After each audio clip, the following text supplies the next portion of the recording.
اے پیغمبر میری طرف سے لوگوں کو کہہ دو کہ اے میرے بندو جنہوں نے اپنی جانوں پر زیادتی کی ہے اللہ کی رحمت سے نا امید نہ ہونا، اللہ تو سب گناہوں کو بخش دیتا ہے، بے شک وہی تو ہے بڑا بخشنے والا بڑا مہربان۔ اور اس سے پہلے کہ تم پر عذاب آ واقع ہو اپنے پروردگار کی طرف رجوع کرو اور اس کے فرما بردار ہو جاؤ،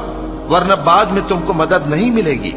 اور اس سے پہلے کہ تم پر ناگہاں عذاب آ جائے اور تم کو خبر بھی نہ ہو اس نہایت اچھی کتاب کی جو تمہارے پروردگار کی طرف سے تمہاری جانب نازل ہوئی ہے پیروی کرو۔ ایسا نہ ہو کہ اس وقت کوئی شخص کہنے لگے کہ ہائے اس کوتاہی پر افسوس ہے جو میں نے اللہ کا حق ماننے میں کی اور میں تو ہنسی ہی کرتا رہا، یا یہ کہنے لگے کہ اگر اللہ مجھ کو ہدایت دیتا تو میں بھی پرہیزگاروں میں ہوتا،